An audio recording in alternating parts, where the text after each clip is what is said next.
Through the concrete cracks worn weary by work boots and high heels, through the concrete cracks showered in tears of sorrow, tears of joy, through the concrete cracks rumbled by reverberations of 100 years, a flower on the hill takes its first breath, and a grand hope springs.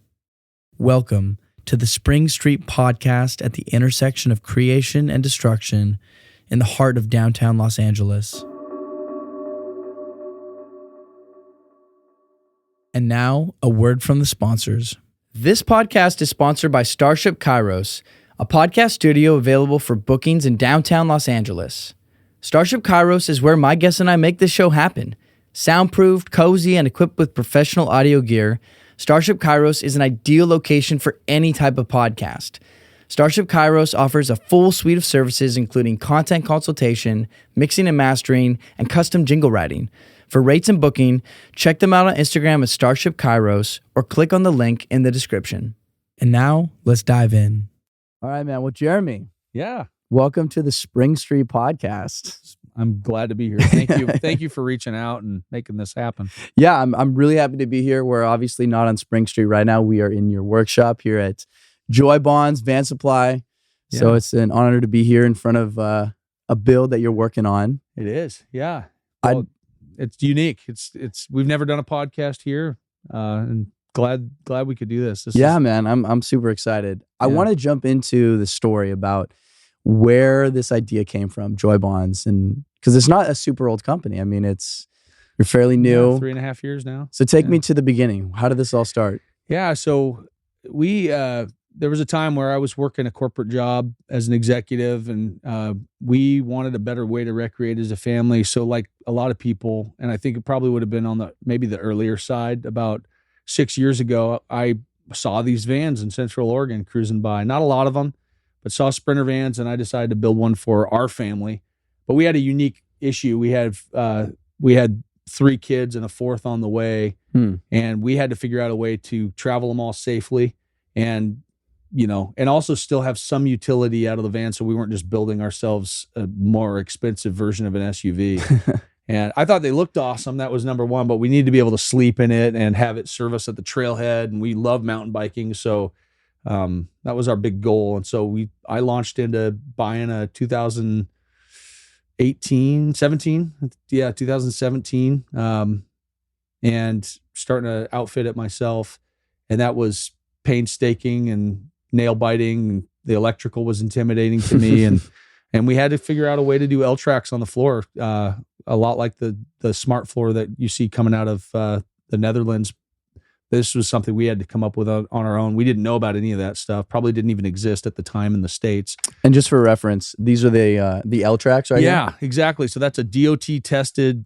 It's a crash rated to 10G impact type of floor where you can have assurance that once it's on, you're safe in an accident. So we did that, and we bolted all of our seats in that way. And the build took me more than a year to do myself. Wow. With evenings and nights, and we had that van and we drove it. And later on, when COVID hit, I started thinking, man, it would be a lot of fun to start thinking about maybe doing vans for people rather than selling commodity lumber to in the multifamily world, which was pretty stressful. So yeah.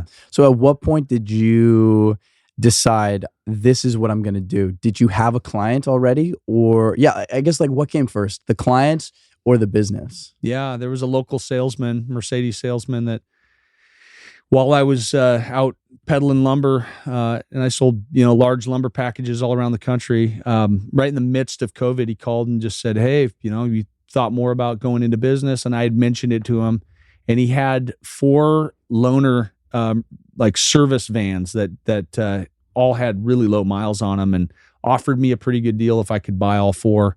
And I started thinking more about it. They're all white tradesman vans that had strange options. They were all kind of from the Isle of Misfit Toys, the weird windows and AC units. And I decided maybe we should think about it. Maybe we should start a rental fleet of vans. And that was our initial goal, was to start rental. Interesting. I had a young guy that was my partner in the business, in the lumber business. I didn't own that business, but him and I sold together. And I just told him, I'm thinking about starting this business. I might be here a little less. and then started making pathway towards starting the business. And that took me over a year to kind of get up the courage to kind of quit my job and launch full scale into it and start upfitting those 4 vans, Wow. So what made you decide not to go the route of renting out the vans and having a rental fleet? I think we started considering, like, about during the second build, we started really strongly considering the thought that it would be awfully hard to hang on to those vans and serve, like, just be at a whim. When they come back, you've got to clean them, turn them. And I think more power to the people that have that margin in their lives that they can do that. I think that's great. And I think there's a huge need for it. But we just thought, we're picking up these skills to build these things. Maybe we should just start building them and selling them and then just see what comes. And I'm sorry about that. Oh, it's all good. Yeah. So ultimately, we just, to put it in a nutshell, we got a contract after about van 2 and 3 and decided to start building for other people. So some of those vans just sat in the side yard waiting, and we just started building vans for people. And then it was one right after another. And I don't mean to make it sound like it's 100, but it was a strong 8 or 9 right in a row that we couldn't turn away from. And so we did that during COVID, and we started sourcing vans for people. People were having a hard time finding vans. I was one of those people having a hard time. So we started going to the far side of the country and driving them back or having them transported back. And we sell them for what we got them for. That was the big thing, was just a service to our clients to sell them for what we bought them for if we could get the build. And that's how we'd make our money is the build. So that's kind of that transition. And then eventually, I just haven't thought about going back to the rental thing for very long. It's appealing to think about here and there, but I definitely think we're going to keep building, and then hopefully we're looking to start a online business selling our favorite parts. That we just say a highly procured van parts company, not just everything, but the things we like and have luck with and could speak from experience on. So, where did the name Joybonds come from? Yeah, so there's a book we read about the idea of returning back to joy from hard experiences. And the author continues to use this idea of joy bonds. He says it like it's a word, joy bonds, all one word. And the idea is forming bonds with people that you share joy with. And, coming out of the COVID time, and, we definitely felt like that was a real need that we all had, was to just share joyful experiences with people. It's super easy to sequester ourselves and to think that there's some sort of salvation in being alone, which there is sometimes. But we felt like the idea of targeting family, or from families of a person and their dog to families of 7 or 8 now we've done vans for, the idea of like building bonds together through joyful experiences kind of defies the idea of traditional transportation, where it's like get from point A to point B, get the job done, and get back to home for dinner. This idea is like enjoy the journey, and actually the joy is in the journey. We can have joy in those moments between the soccer practice drop off and the pickup. There can be games played with kids. There can be an awning thrown out. There can be a grill going. There can be a lot of experiences in a parking lot you never could have had before with your Sequoia or your Tahoe, or your minivan. The idea is like adding value to the everyday life. And Joy Bonds was just a really good word. And at the time, the only other Joy Bonds was like an adult toy company out of Japan. It had the same name. That's funny. And so I had a couple of people like, don't use it. It's like, well, we'll brand harder and we'll have the name, so, and it's so unique. Everyone fills out checks like, or stuff, even the state, it's like 2 words, they can't understand it being 1 word. So that's funny. Yeah. So you as a father, having this experience of wanting to build a van to create these experiences with your family, it sounds like that really has informed your perspective on the types of vans that you build. Do you find that the people who are buying your vans, your clientele, typically are families, or is it a diverse mix of people who are maybe single or just a couple, or have a family? It's a great question. I think I've had to redefine what my mental picture of a family looked like a little bit. And what I mean by that is I, in my mind, thought this is going to be a home run with families of like 4 to 6. They're having a hard time with traditional transportation options. There's not a lot of choices. They might like this. All to say, a good, strong group of our clients are people my parents' age, the couples that want to go hit all the national parks, And so that's a great group. That's a family, It's just not some of their family members are living with their own families, but I would say not as many large families as I thought. I just think it's slower getting the word out. The sports going families are also another group that we're looking to target, but yeah, I would say families. I've never built one for one person. Everyone that's come to us has had someone else in their squad that they're taking with them. Could be a father that loves mountain biking with his son, and that's who's predominantly going to use it. It could be a guy who loves skiing solo, but his family's going to use it on weekends with him. We've had a lot of people that want to use it as an office in conjunction with like weekend use with their family. Yeah. So multi-use, flexible, and quite a few business owners too. It seems like have thought, hey, if I could go like use a Starlink up on the ski hill, get a few runs in, and go back, I'd be refreshed. And so I've seen some of that. Yeah. Have you guys integrated Starlink into any of your builds? I know that's like, it's kind of a just recent phenomena. Yeah, totally.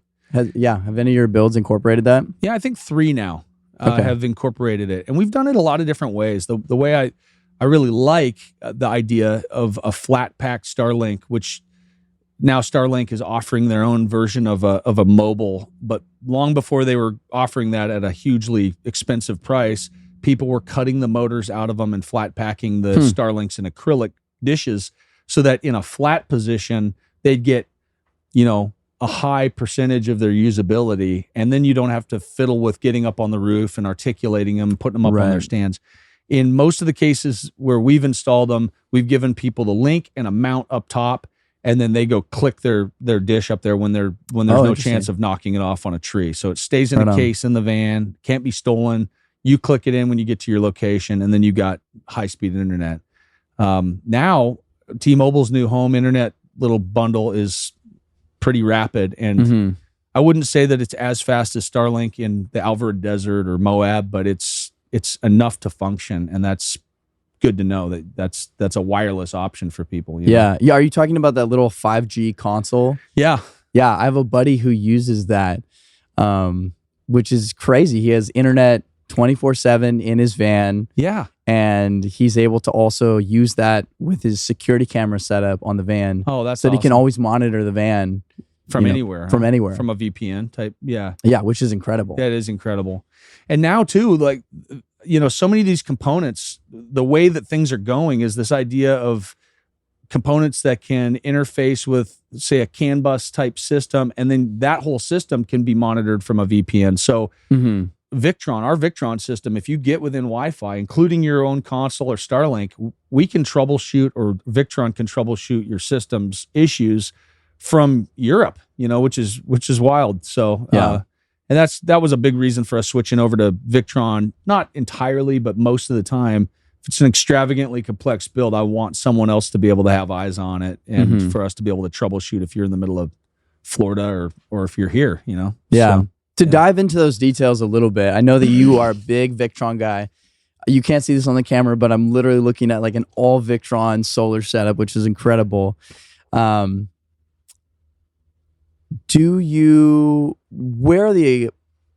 elements of your solar system do you not have that are Victron? For example, your solar panels, are those Renogy, or what do you choose when you're not going with Victron? Yeah, we use a lot of Renogy. We had been using some Zamp, but the truth of the matter is, like, it's really application dependent. And so a lot of times Renogy is a big bang for the buck with their monocrystalline, black framed. Some of their like adhered like flat panels are really great for the tops of these tents. This van has a tent on top that you can operate from the inside. So we've got 300 watts glued to the top of that tent. Wow. And we're doing a van for a gentleman he only wants one fan up there, and we're getting 600 watts of the options were 700 watts of walkable or we could do Renogy hard mounted panels and still get him, 500 watts. And so it's a lot for a 144. I find that at 300 or 400, it seems like we're able to balance the loads that most people have going, which is a fridge and an inverter that gets left on, things like that. If we can offset those loads, that's about as much as I'd want to ask out of a solar. But I will say one of my main guys here, Adam, like they don't even have a shore power plug in their schoolie. He's balanced everything with his solar. Wow. He's plugged in most of the time. I take back the shore power piece. It's non-conventional, but he's able to hard loads. He's able to plug in, but most of the time when they're out and about, they don't have an alternator feed, is what I meant to say. So he's able to charge entirely off solar. So wow. Well, the good thing about a schoolie is you just have so much more roof space. I've seen some rigs that have 2,000 watts of solar on the top, which is just, I mean, if you have 2,000 watts. That's a lot of juice. That is a lot of juice. I think that's what they have, is something in that number. I mean, it's a big bus, and they put a lot of effort into that. So now you specialize in Sprinter vans. Yeah. Do you have any interest in more unconventional builds like school buses, box trucks, that kind of stuff? Oh, I've got a ton of interest in them. And that, I think that's a big challenge for me sometimes, is separating my interest from what would actually pay the bills on like I sometimes fantasize about the idea of just having every day free to like play around with the idea of building schoolies, I'd love to do a box truck conversion. Same. I mean, I totally dig that idea of like an Acela or an Isuzu like cab chassis. I see guys that do that. I love it. It seems really straightforward, and it would just be something that I think all of us in the van space that have to deal with inches all the time would love to be able to just go nuts with what we've learned about space efficiency, and then just go, use that same model and go crazy on a box truck conversion or an ambulance conversion, or ambulance a lot like a van, but bigger format, shipping containers. We've thought about off-grid modules that we could sell. You could go so many different directions that you don't really complete the things you want to. And I think that focus has had to be a part of our thought. Yeah, I do. I have a lot of interest down the road. We were actually considering making a matching composite teardrop type trailer to pull behind a Sprinter that would be lightweight, have an articulating hitch so you could take it off road, but would also have its own little, Webasto S-bar type heater, its own little pull-out kitchen. You'd have a little module so you could make these more transport cheaper, and then make that kind of your bolt-on recreation pod for hauling more cargo and having more battery. But again, that's, we've just gotten busy enough with the builds that I haven't gone down that road quite yet. Yeah. It's you can kind of get lost in it a bit. There's just so many options. There's so many ways to go. And I think that's one of the coolest things about this industry, is just how creative it is. Oh yeah. Infinitely creative. It is. And it's, I mean, I think that's the thing. People get on Instagram and you see the level of creativity. And I think I've had to create 2 rooms in that.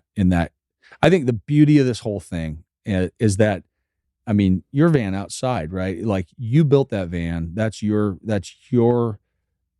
home. And then this guy, who's spending $3 bills on a massively custom build, it's the same chassis, it's the same van. So we all drive the same van, and I think that's a unifying factor of this whole thing. And I don't think there doesn't need to be elitism in this whole deal. It really should be kind of like the hiking mountain bike community, where it's like, hey, just glad you're out here. It's such a great day, and I think anyone who has a van should feel like you're pretty lucky, and this is a great opportunity.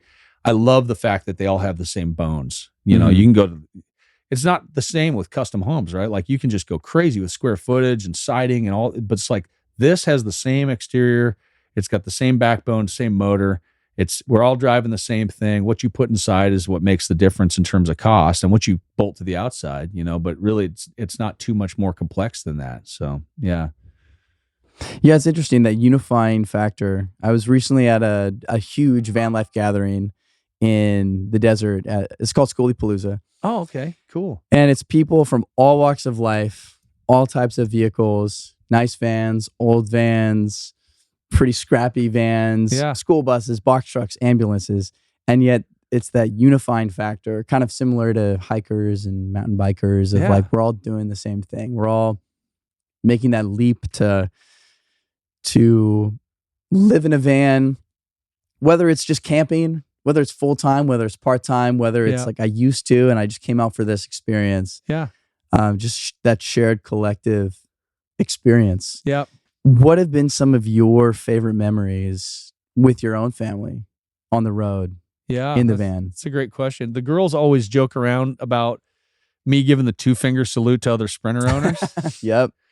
And I have noticed that there's a group that doesn't do it. And so those of you who own a Winnebago or a Storyteller need to get on board and start learn the 2-finger salute. It's pretty easy. Yeah. Just because you bought it from an RV maker doesn't mean you're not part of the community. You need to give the 2-finger salute. It's etiquette. So totally. People in Oregon do. Yeah. People in California don't. That's what I feel like I've experienced. Yeah. And I should group in with that, the people who own Tommy Bahama Airstreams too. It's like, I think it's like, because they didn't build it, they skipped to the front of the line in terms of they didn't hear about the 2-finger salute, so they need to give it. So those are always fun memories, feeling like as you're crossing Santiam Pass, for example, there's just this chain of people that are like, yeah, just was there, it's awesome, go, and you're just doing it all with a 2-finger salute. You don't even need to have a conversation. Yeah.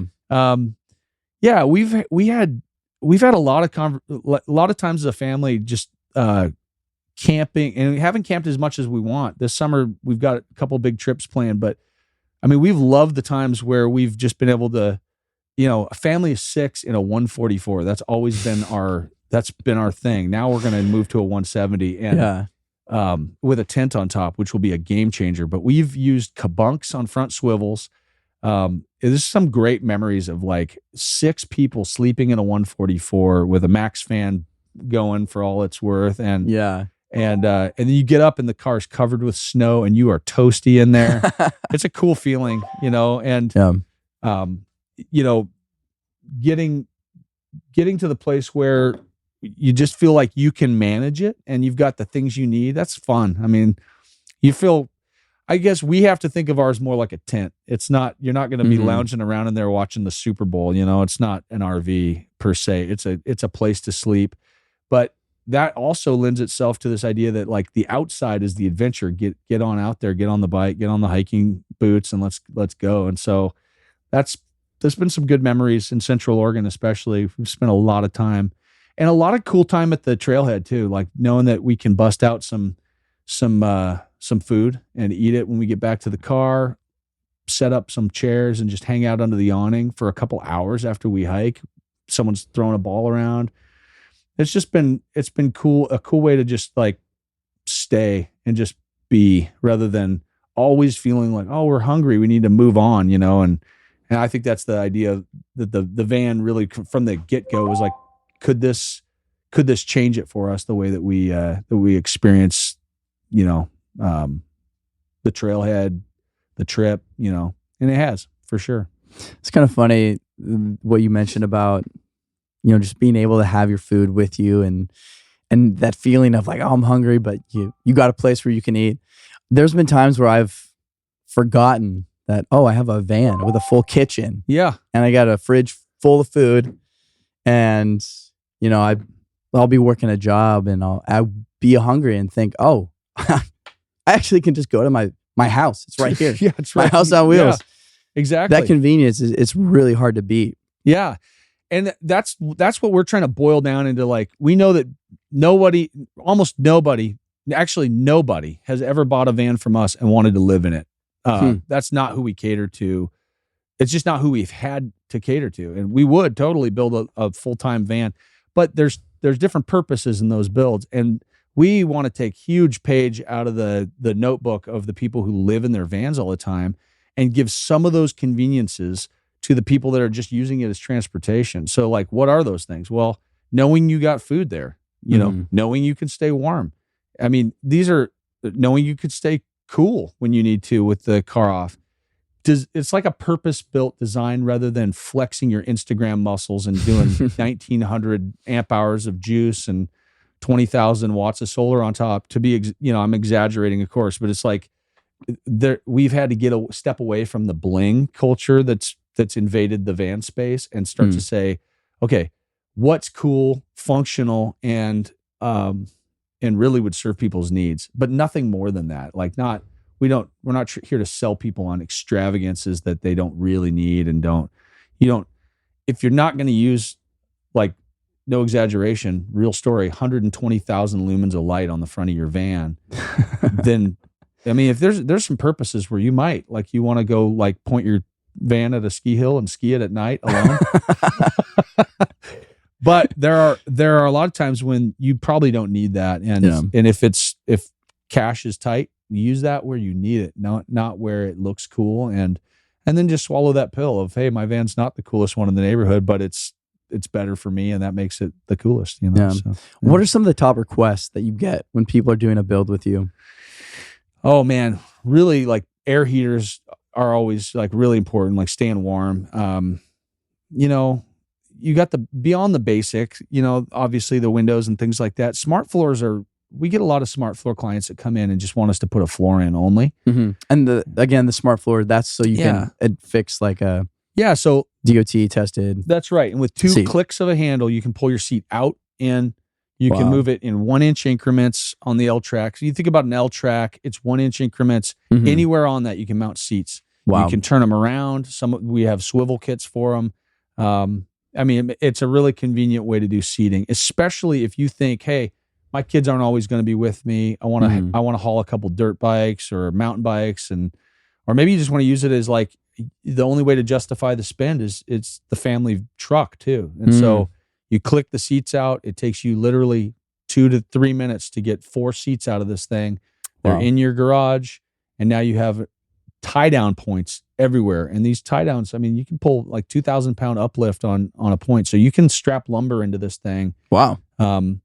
You know, you want to be careful when you load stuff. I've had stuff get free and dent my seat bases and stuff, you know, but this can be that thing where it's like, it's good for so many different purposes. It can be the mobile office, the mobile landscape truck, and then go back to family, like school dropper offer and weekend camping rig. So you can do all of that.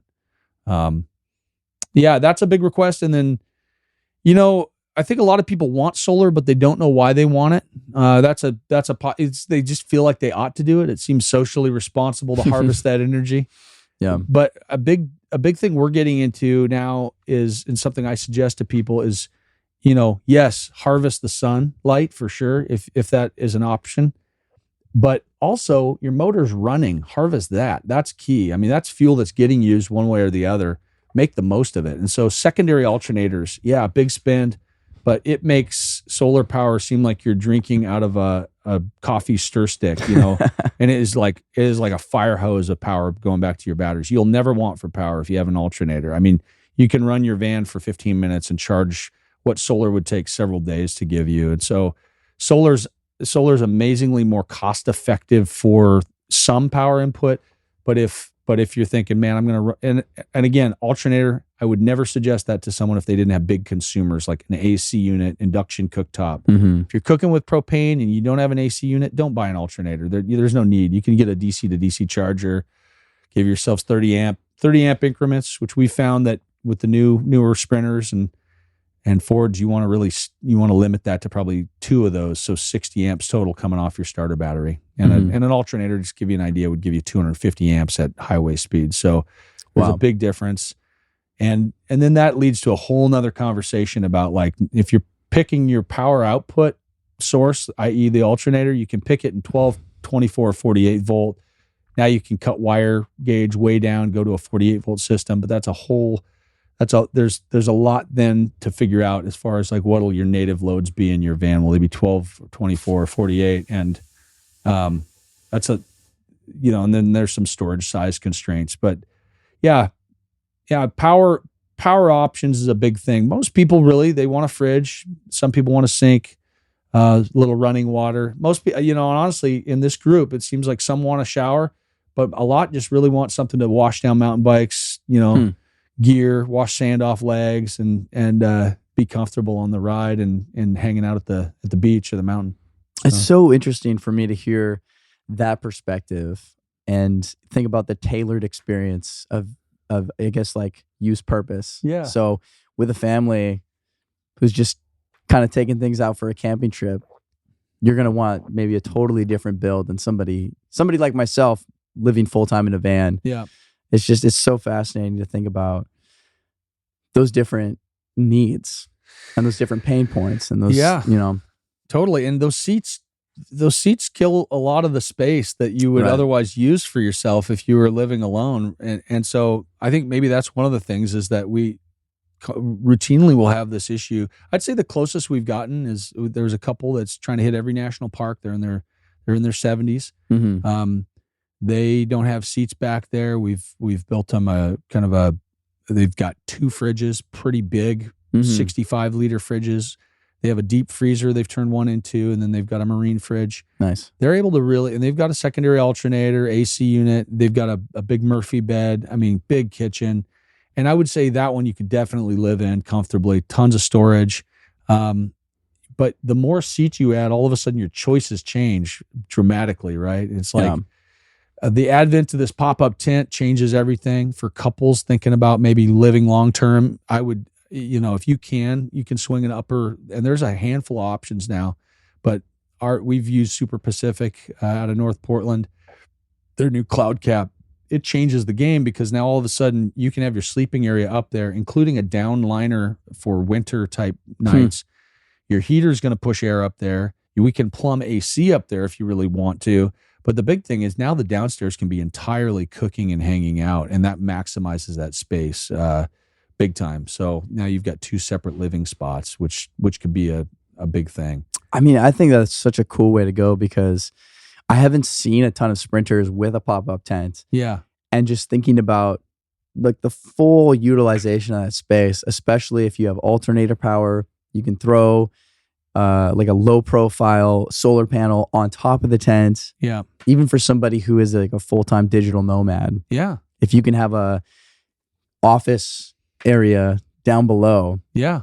Tent up above. Mm-hmm. You got your Starlink. I mean, yeah, it's pretty incredible. You're cruising and you can leave the downstairs set up. You can, it's not as much of a need to break everything down so that, most people that are using vans understand the concept of multi-use space very well because I mean that's been a long standing tradition of Japanese architecture has been like multi-use spaces that convert from living, dining to sleeping space. And that's been a square footage has necessitated that, right? And population density necessitates that. Well, we've got only so much space in a van. It absolutely necessitates that it's a hard choice for people. For example, do I mount the induction cooktop, hard mount it, or do I put that in a drawer?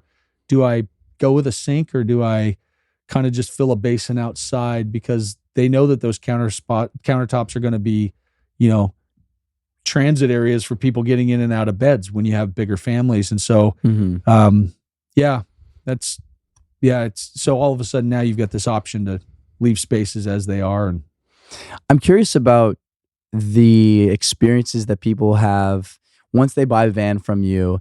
Do they ever come back and say, "Oh, I wish that I had done this"? I mean, we were kind of talking about that a little bit, but thinking about things like sinks, fridges, heat. Do you ever have those conversations where people come back and say, "You know what? If I could do it again, I would have changed X, Y, and Z"? Man, we have a great customer that bought a van from us. It was one of those original 4 vans that I upfitted. It was a really affordable build that we'd done. It had bunk beds. It had a big 95-liter Snowmaster fridge. It had a Webasto. This guy immediately, he bought it, and it was like 2 days later, texted me from the Alvord Desert, like out in the middle of nowhere, boondocking with a relatively small battery bank and 2 beds when he only really needed 1. And he was ultra positive, came back, and he had a list of things that he was like, "Hey, let's just change these things." And that was exciting because I knew he would use it. And it's always a bummer to sense that someone's not going to use it as much as you're hoping they will. But this guy was absolutely, I mean, he's your big power user kind of case. So we took the van back for a month. We tore one of the beds out. We moved one up to an optimal sleeping spot. We redid some panels. We built him new cabinets, extended cabinets up top. And then we built him a sink galley with a deep kitchen sink, gave him a 65-liter pull-out fridge, took back the 95-liter, and then big sofa. I mean, Pendleton fabric on it. I mean, it's just awesome. And he made it exactly what he needs it to be for him, and including, I mean, drawer depth, a spot for his gas stove to kind of like live tight so it doesn't rattle around. And yeah, I mean, and then once again, he picks the thing up and then writes me from like Moab, like 3 days later, and just using the wheels off this thing. And so gotta love that, because I feel like all the money he spends goes right to where he wants it. And that's kind of what I was talking about earlier. You love those things where it's like, you hate it when it's like, you sense that you just spent a whole lot of money, for example, on some Victron system that maybe has, let's say, tank sensors, right? Like water tank sensors, so you can see all your fill levels. And then you get it back and you realize it's so complex that they haven't used it and they're afraid to touch it. And so their inverter just stays on all the time or stays off, and they think the outlets don't work. And that's where training's important. But I'm also realizing that most of us don't need the extravagance like we think we do. We love blinking lights, but there are builders who actually put the screen for the Victron system in the battery compartment so you can't even get to it.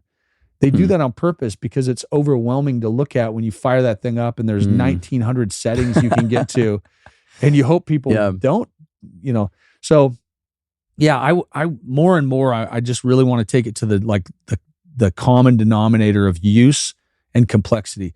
Now, I will say there are people who want the complexity. They want to tune it. They want to play with it. They want to get to know it. And hey, go for it. Absolutely. It's there. Technology is a big gift. People have worked hard to put these options out there. But some of us just, you want the van to work. You want to know it's working. And that's about as far as you want to go with that, So, and then there's automation that we offer that goes, one of our partners has worked hard with Garmin, and they've created a beautiful integrated system. It predicates a little bit that you use certain components. There's a max fan that you have to use with it, but then it's centrally controlled everything. Heat, hot water. You can see if your van's level.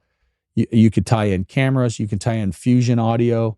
Anything Garmin offers can be integrated into the system, as well as several different, Rec Pro AC unit, Jim Rickson's, newest hot water heater.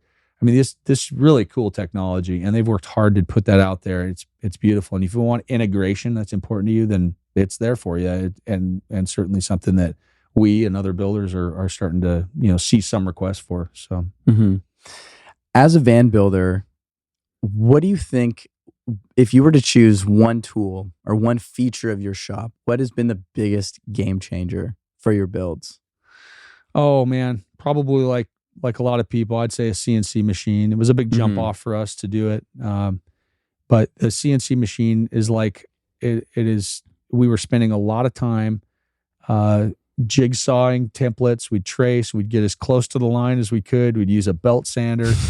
It was such a big process. And I would say we swapped the complexity of that process for the prototyping process of getting our panels how we'd want them. But when you get close and you get 98% there, now the only changes that need to be made is where someone wants their USB socket or where they want their outlet. And now we can reproduce those parts, easily and accurately. And we can sell the parts alone, or we can integrate them into our build, and the machine doesn't care. It's not going to be sick tomorrow. It might be if it breaks a bit, but we've definitely used that machine a lot in our cabinetry. It's accurate. And obviously, that's been a game changer for us. Other tools I would say that are like more within reach, I'd say a track saw. If I was given this in a categories deal where I was like, hey, best tool under $500, buy yourself a track saw. Track saw and a big piece of like 2-inch foam. If you're doing a van build yourself, trust me, you lay that down on your table and you use that as like your guide for your plywood. Now plywood's not sagging over the edges of tables, or you could set it on the ground and you can use a track saw or a skill saw if you want to do the affordable track saw. You buy the clamp from Home Depot that has the big long cut line, figure out your offset off your blade. That is being able to break down panels without trying to manhandle those things through a table saw is just, it's going to change the way your back feels at night, and it's going to make the accuracy of your cuts a lot better. I wish I had done that. Yeah. I can definitely speak to that. I should have bought a track saw. You're always going to be able to sell it. So if you're like, hey, I'll never use this thing again, and you might not, but just knowing that you have the ability to put laser straight lines on anything will make you want to cut every bit of your template. And that's what we would do. We'd cut every straight edge of the templates with the track saw, and then the transitions with a jigsaw, and we'd sand those. Yeah. That's a really great tool. That's a big game changer. I mean, yeah. And then there's a lot of little things I would say have certainly helped, Earlier offline, we talked about this ideal process of being able to put out a van in 3 weeks. Yeah. And I can imagine a CNC router is one crucial component to that production timeline. Yeah. What are some of the other factors required in order to put out a van from start to finish in 3 weeks? How is that possible? How does that happen? Yeah. I mean, now I want to say this in context too. And I say 3 weeks, I'm sure some van builders are cranking out a van in a week. And I know Storyteller as an example, like they can crank out a van in a hand, I want to say like 3 days, I heard. That's incredible. That's a lot of employees and I don't want to underplay their massively brilliant process, but they're employing a Henry Ford style sequence in their shop, and they have a lot of employees. We're talking about 3 to 4 employees here. We want to keep this small. It may be bigger than that as we have more need for customer support and part sales. But yeah, as far as like the average person building their van in 3 to 4 weeks, I would say first off, there are ways that you could do that by way of parts kits that are ready to go for your van. It's a pretty unrealistic pressure to put on yourself. It took me a year, right, to build my first one. I could never have boiled that down. And even knowing what I know now and having the tools, it would be really hard if I hadn't had the repetition of many to get down to 3 weeks. But what are some of the things we're doing? We want to offer in that 3 week sequence, we want to offer AC power, DC power, an audio system with a 10-inch subwoofer in wall. We want to offer a smart floor, a rooftop tent, and then options for perimeter lighting and a few things like that, color choices. And then we'd have 2 beds. We'd have hard cabinetry as well, hardwood cabinetry. So how do we do that? I mean, one of the big things is now with the 3 or 4 guys, we're going to have cabinetry going while there's a guy actually sound deadening this thing. We have, and I would say too, like, if you've seen enough videos and if you've done a van before, you know what it's like to go cut out your fans and your windows the second time. It is a different thing. And it's like, so that's, I would say, like, it's a reasonable thing if you have an extra set of hands that you could cut out your crew and your slider windows, your rear door windows, your AC hole, your fan hole, your shore power hole, and you could have all that stuff installed in one day. Wow. You have to be hustling, but once you kind of know the process, the cut lines are pretty, they're there for you. And then, things like get yourself a long fest tool, like 5-inch jigsaw blade, get yourself a pack of those, 21 tooth per inch, flex that thing around the corners, go for broke, have a friend holding the piece outside. And then don't be bashful about like sanding the burrs off, sand them off with a power tool, a hand sander, get yourself some coarse grit or 120 sandpaper and just deburr those, paint them. And then it's really about having your parts lined up, knowing which trim lock, for example, to pound around that window. The thing that kills time is sitting there pondering, which we all have done for hours and hours and hours, thousands of hours on these vans. We sit there scratching our heads thinking, how is this going to happen? But if you've mapped it out and you know what's going in every slot, you can do that with confidence. Now, if it's not 1 day, it's 2 days, you can have those things done. We've done a lot of them, so we don't question the process. And that's, I think, what gets most of us, including myself back, when I guess I would have said I started doing this as a DIY guy. Once you've mapped it out, you've done good planning, I think you can proceed with confidence. And the other piece, I remember hearing this quote, that it's the mark of a good woodworker is not so much if you make mistakes or not. It's how well you get at camouflaging your mistakes. And I like that. There are times when we have done things and it's like, oh no, now what? We made a mistake here. And we've been able to kind of reverse the mistakes. And what's the worst thing that's going to happen? Someone's going to have to spot weld sheet metal back onto your van and paint it for you. And I know that sounds catastrophic, but if it happens, and you're going to move on, and you're going to figure out how to make the fan work in the location. If you could cut it from the inside, and we cut everything from the inside, by the way. So you see guys trying to like put a bunch of holes through their van and then follow it from the outside. I don't see any reason to do that. I think if you can get the reason why people do it is they get a straight on cutting approach. But if you use that 5-inch blade I told you to use, you can roll through that stuff from the inside and correct it with a sanding disc later on after you've probably not a lot of correction will need to happen. So, yeah, be confident, and and the other thing too is lean on your vendor. If you're doing this for yourself, or if you're doing this as a business, if your vendor sells the parts, ask them for what they do. We early on picked vendors that were also upfitters. RB Components is awesome. I mean, those guys have built 1 million vans, and we buy stuff from them, and the guys there were great to tell me exactly what they did. Some of the guys at Titan, they just connect with these guys. They'll tell you what they do. I think that's one of the things about the van community that needs to stay that way, is like share the love. We actually work with a couple of independent, like people that are doing it themselves. We have consulting services even where I'll lay the whole build, what I would do for the build, budget dependent out for people, and give them advice on where to make the cut and how to make the cut. And, if that helps, those kind of things dramatically shave down the time. The other piece is not having to figure out your wall panels. That can take weeks. If you buy a kit, it's probably worth it. If you got the money to buy a kit from someone, and I don't mean like a full-on like finished kit. You can upholster that stuff yourself if you want. You can get panels laminated by people. We can have panels laminated. You can get them done in black hex. You can even shiplap them later if you want. Paint them. So there's a lot of options. Yeah. It's fun talking to you about van stuff, because it seems like you have this knowledge of a lot of new cutting edge technology and what different companies are doing. What resources do you use to kind of stay on the forefront of this industry? Are you just pouring through YouTube all the time? Is it word of mouth? Is it relationship through vendors? Is it all the above?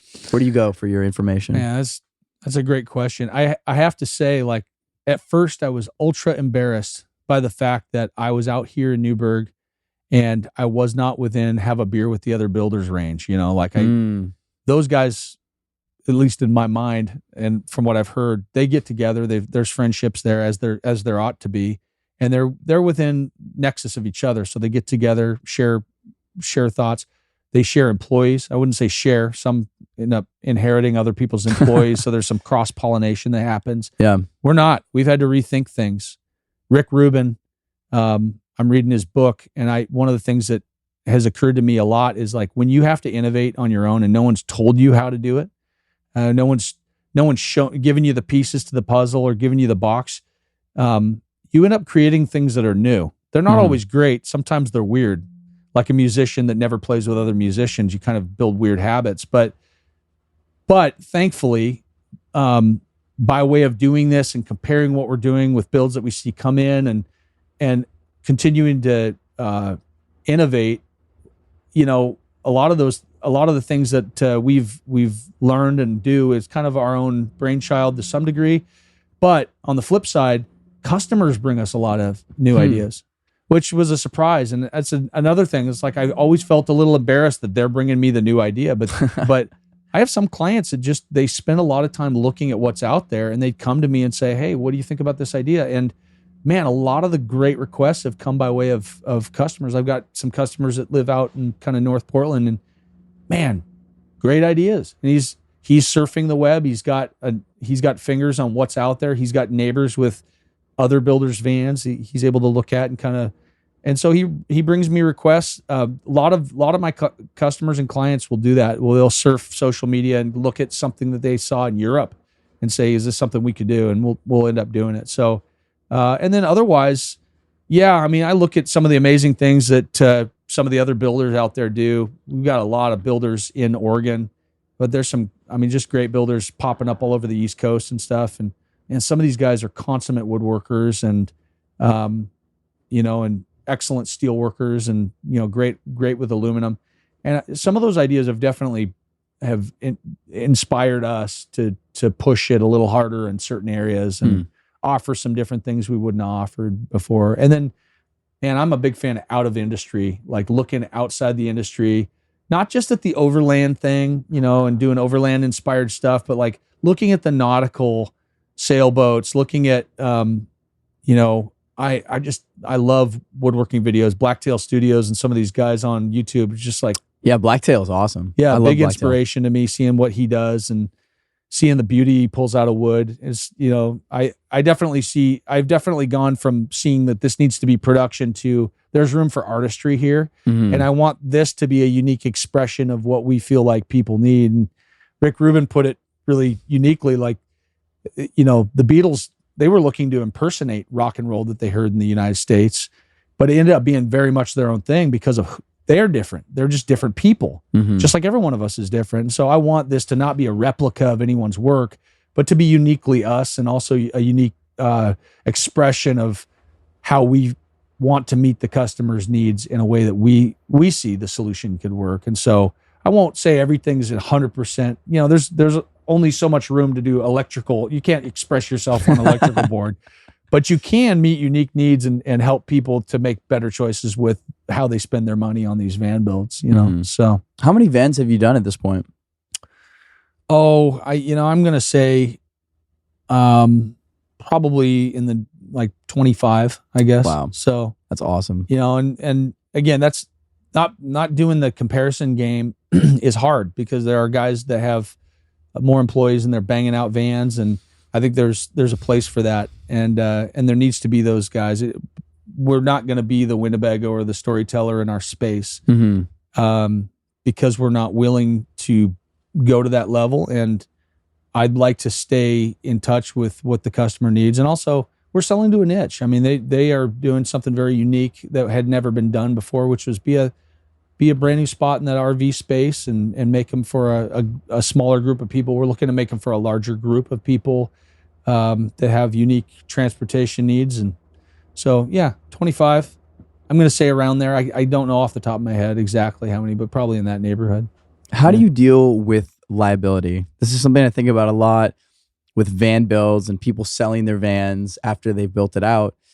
Just that thought in the back of my mind of what if something I built, falls apart in a way that causes an injury? How do you guys navigate that reality of, liability, insurance, moving vehicles? Yeah, at first it was like, man, we got to pick parts that don't leave us liable, right? And then it was kind of like started to think about, gosh, wouldn't it be terrible if someone actually did get hurt? Could you imagine if you let that sink in, the magnitude of a cabinet shearing loose off a ceiling and hurting someone, for example, killing someone? Yeah. I mean, it's an unthinkable weight to bear. So, how do you do that? It's kind of an untested wild, wild west a little bit. There's the RVIA and, they certify people, but I'm not totally sure that, as we know from RVs, that's not the answer to necessarily like this idea of there ought to be a certification industry, like someone that kind of sets the standard for Class B Sprinter conversions. And then there's a standard everyone can abide by rather than just like you have to pay $25,000 to an industry, inspection agency and then buy your stickers. Seems a little bit like a racket to me, where we can instead have like it's an open source. We ought to make it an open source where it's like, hey, a DIY builder can say, I built it to this standard. All my stuff was, I use these fasteners, I hit these structural members, I use this gauge of bracing, and then people can have some assurance that what they're buying is got integrity. So we did. We had the biggest item that I've steered the business towards using smart floors specifically because liability of seat failure is a big deal. Yeah. And I say it's a big deal from two places. It would be a big deal to lose someone you loved because you had some through bolts through something I just decided to use, some 3/16 out of my scrap pile. Oh, that should be big enough, good enough. I have kids, I'd know, and you hear this kind of thing in the van business and it's really ridiculous. Like there is only one way to know. Did you send it to the lab to pull test or not? And that's a massively expensive proposition. There's a handful of companies out there that have done it. Mm-hmm. Van Equipped, Smart Floor, JMG, their seats have been DOT tested, and there's probably a few that I'm missing. So the more that I started putting in seats where I just draw a washer through the floor and put a big piece of plate steel, thinking that's probably enough, and then other guys weld cages around frame members. I mean, how far do you go? How heavy do you make it? Right. And it's all a question. We don't know. We don't know what that uplift represents. We don't know if the seat itself would fail. Well, we know that every seat that Smart Seat or AMF Bronze sells it's been pull tested. Every single one. If they offer a swivel, it's pull tested in every locking position. It has to be pull tested. That's why they're heavy and cumbersome, and they're more cumbersome than the average swivel, which you think it should be. Well, it's because it's been tested for an accident in every one of those spots. So that's the biggest area that was big on our minds. We get a lot of questions about, like, can you make everything modular and removable? Modularity is a big buzzword, and it has been for a long time. And the truth is, the Smart Floor allows you to do that. You can make your entire galley unbolt with like 4 knurled nuts, and it would hold in a collision, assuming the joinery would hold. Right. Upper cabinet, same thing. Like, we back brace those with some bent metal. We fasten that to the frame, to the structural members of the van, and then we use big cabinetry. We go kind of over the top on our cabinetry fixation, and the big reason for that is we just don't want it coming loose. And so, our guys can do pull-ups. Probably 2 guys can do pull-ups on a cabinet at the same time. And wow, we've got pictures of that. It's I can't do pull-ups on it, but I mean, it could take it. But you can see our gym rings. We got gym rings hanging from the ceiling. They make a habit of hanging from things, and so that's awesome. I have spider monkeys that work for me. That's funny. It kind of fits in line with the climbing community too, and just climbing, vans. It all kind of goes together. Yeah. Exactly. Yeah. I think I like the term that you used, Wild West. This is something I think about a lot with the van building community specifically. Is we're living in this amazing time where there's not really any regulation regarding converting the inside of your vehicle. Mm-hmm. People are doing it in vans, buses, decommissioned military vehicles, Honda Accords, whatever you can think of. The amount of creativity that's blossoming is enormous. Yeah. But I can't help but wonder, just knowing the nature of the world that we live in, that this is that sweet spot, and it's not going to be forever, that eventually there are going to be regulations about what you can do or what you cannot do inside of your vehicle. Do you have any thoughts on the future? I know this is all kind of speculative, but yeah, I do. I do, and it comes out of the building industry. My time spent in the building industry was pretty informative. I could give you some anecdotal stories, but all to say, to keep it brief, I would say that there are building materials out there in the world that are better than the building materials we use here in the States for certain things. But we also have a building industry that is rife with collusion. And when I say that, I mean, our municipalities have jumped behind certain causes, which is a lot of times what happens socially, if you think about it, where seismic or hurricane becomes means to an end. We can design a building to withstand these forces, and that's good. That has protected and saved lives, no doubt.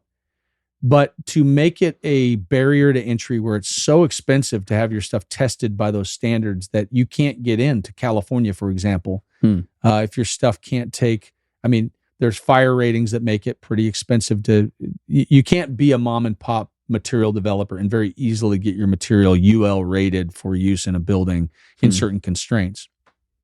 And Santa Rosa and many places in California, for example, have crazy wildfires. The product should be able to withstand those fires. And so my point in saying that is that once there's a bad collision, or once there's an insurance payout, or there's a catastrophic situation where a van construction failed and cost lots of damage, all of a sudden there's an opportunity for somebody to say, hey, we're going to create a barrier to entry, and they can become wealthy off creating that barrier to entry and making it so that and if you think about it, insurance companies and a lot of people be on board because now it's safer, their payouts are less, so I'm fearful a little bit. I don't want to live in fear, but I am fearful of this great day that we're living in coming to an end where someone says, hey, no, it has to be to this standard, or we won't even license the vehicle if it's been modified, or you get cited if you have a modified interior that's a living space that wasn't inspected by the state. All of that stuff could happen. I hope it doesn't. I think this is an amazing time where anyone can, you get guys buying IKEA bed struts and creating a cross member and creating a bed. Now you're camping. Congratulations. That and a sleeping bag and you're in business. Add a heater and you're in luxury. And I love that. I think that's the bones of what this is all about. Yeah. And by the way, without all these crazy nomads like yourself that have like taken this risk and gone out there, the cool factor wouldn't be there for people. These vans would not be appealing. It'd be like any other big commercial vehicle. It's like there'd be so you've made it palatable for people to say, I want a piece of that in my life. I can't live in it fully because I have children or I have a local job that I can't be remote, but I want this. I want to be able to, the utility of being able to get dressed for skiing or mountain biking inside your van. And it's awesome. I mean, there's so many takeaways that people don't have to live in it full time to do that. So yeah, the Wild Wild West piece, I don't want that to have negative connotations. I would say that there are some situations where we've pulled vans apart that were DIY builds, and we've seen burn marks on the backs of panels from loose connectors and yikes. And we've seen, arced metal and stuff like that. Hey, that happens. I hope people do their research. Back to what I said about that standard. I mean, like an easy to consume book on like, hey, here's some recommended products for making wire connections. Here's how here's a test to know that if your wire's like sturdy and tight. And here's what you shouldn't do. You shouldn't use solid strand wires behind your walls because it's going to jiggle until they break, or whatever. I mean, just common knowledge. I mean, most guys and gals doing this, they've done their research and come up with really cool, innovative ways to do it. So, yeah. One thing that makes me think of is collective responsibility. I think in a way we have this opportunity to share knowledge, share information, and kind of look out for one another in the community. Yeah. And it's already happening. I mean, people are sharing a lot of information. Some of it is probably not good information. Yeah. It might be an inaccurate or wrong way of doing it, but then somebody else, more reputable builders, also have the ability to say, hey, no, this is actually how you do it. I think ultimately it's currently everyone has their individual responsibility to make a build that's safe. But I think that the more we can all work together in a community of sharing knowledge, the better it is, because I think that you're totally right.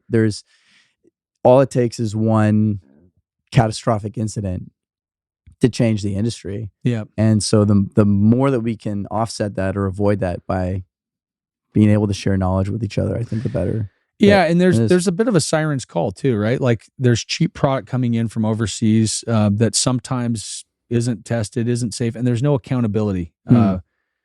What I mean by this, look at, like, most people don't know the story of of Chinese drywall coming into the southern states. And I was a part of a lumber trading operation. We tried our best to sell 280,000 sheets of this drywall when it was cheap. It was at the port. I didn't know much more than that. But as fate would have it, and as the news would play out on this stuff, it would start to corrode wires and walls, make people terribly sick. Their homes would smell of sulfur. It would blacken mirrors on walls and change the color of metal. Wow. I mean, it was so corrosive.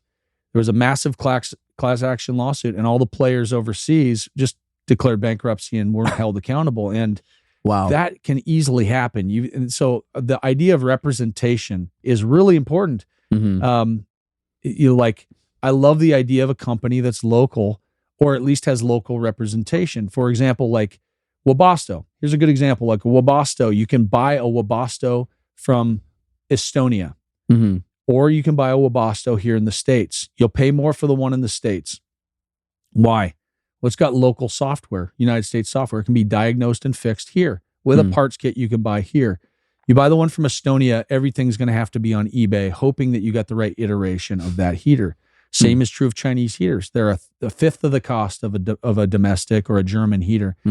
But the problem is you won't find parts kits. So then it becomes like, are they safe? Will they set my van on fire? If they're not dangerous to that level, how much do I like being on my back and tearing the unit out when it goes bad? Because they will go bad probably 5 times as often as your Webasto will. And that's I can say that from experience. Adam, who works for me, has had Chinese ones and then went to an S-Bar and just got tired of ripping them out and because he couldn't get the screens and he couldn't get parts to rebuild them. So he'd just have to tear them out. It's cheaper to tear them out, put a new one in. So that's the siren's call a little bit. Like when we talk about standards, pick components. There's components of no consequence. An aftermarket fridge, it's not going to hurt you. It's okay to use, but like pick the high volatility items. Make sure that you pick close, safely on those. And then, you're exactly right. And pick your advice, not just from the guy who can edit a video really well and throw it on YouTube. That's part of the problem is like some guys, man, they make great videos, great editing. They look professional. The advice is not great. And it's mostly great. And some are just like that last bit is like, nah, that's probably not the best way to make your van last forever or for, I've been surprised at how much stuff backs out of walls and like gets loose with the rattling that these vehicles endure, So even just you saying that kind of makes me think there's probably a good opportunity for somebody to create their own like watchdog type of channel. Yeah. Of just the person who watches all the van life videos and says, you know what? This is not good advice. This is good advice, Yeah. So totally. if somebody wants to do that, it'd probably be helpful in this industry. Yeah. But Jeremy, this has been awesome, man. I'm so honored to get your perspective. It's so exciting to see what you're doing here. I guess one last question before we wrap it up. What advice would you have for somebody who is wanting to get out there, get scrappy, build a van? What words of wisdom would you have for them? Yeah, I would say I'd say be courageous. It's such a great time to build a van. And here's what I mean by that. I just there is so much more advice than there ever had been before.